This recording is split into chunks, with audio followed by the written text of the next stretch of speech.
mitte keegi teine ei näe sinu sisse kui ainult sina ise.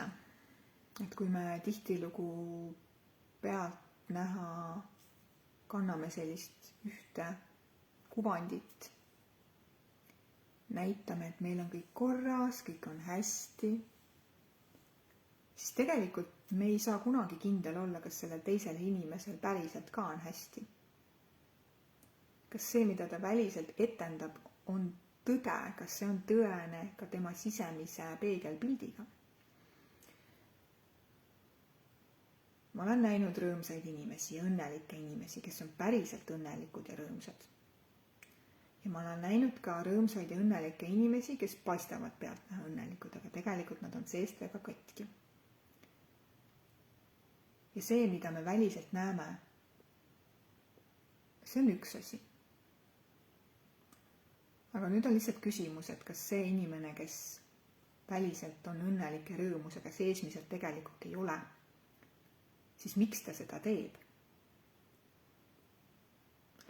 Ja mitte keegi teine ei näe meie sisse kui ainult meie ise. Ja kui liiga kaugele nüüd triivida sellest välisest kestast, okei, mõnikord ongi kehv päev ja me ei pea seda kõike minema kõigile kuulutama. Ja see on okei. Aga kui see sisemine vastuolu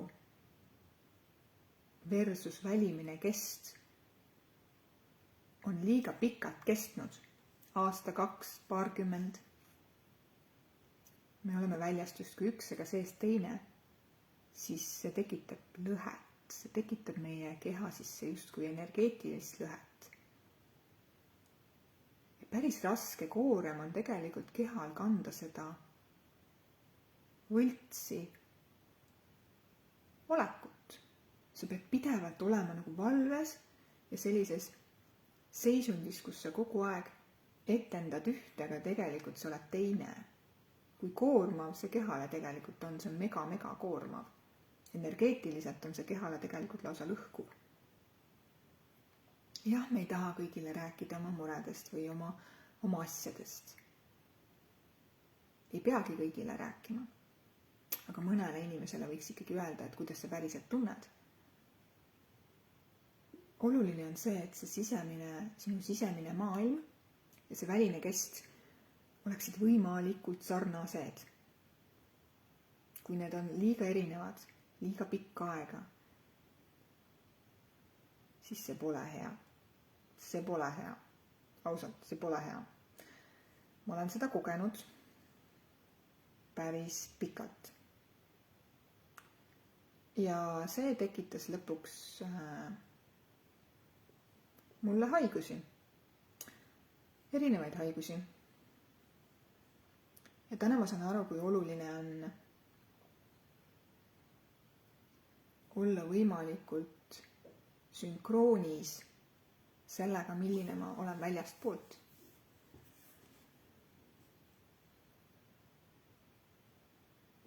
Ja selleks on vaja olla aus iseenda vastu.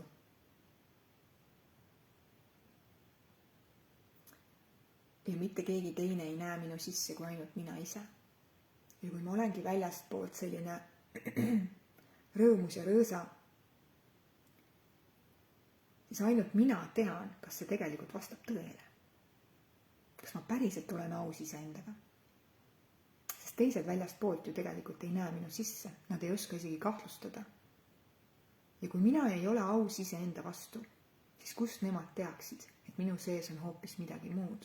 Minu sees võib-olla toimub hoopis mingi muu möll. Ja kui ma nüüd seda möllu surun alla, varjan aastast aastasse, siis mitte keegi ei tea. Sest ma isegi ei räägi. Ja kui jõhker kuritegu see tegelikult iseenda keha vastu on, see on otseses mõttes, millist kahju sa endale tegelikult sellega teed. See on meeletu kahju. Olla justkui kahestunud ja lõhestunud hingeliselt. See on mega suur koorem kehale ja stress, millega hakkama saada.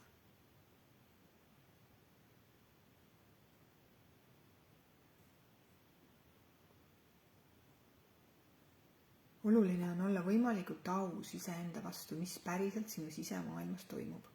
Võtta vastutus enda sisemaailmas toimuva eest. See on ülioluline. Aga mis tänapäeval toimub? Me tahame võtta vastutust kõikide teiste inimeste eest. Me huvitume nende elust. Me luubiga vaatame, kuidas ja mida nemad teevad, mis nad valesti teevad, mis nad õigesti teevad. Räägime nendest hommikust õhtuni taga, arutleme teiste inimeste teemasid. Aga mis siis, kui hakata vaatama iseennast, selle asemel, et vaadata teisi?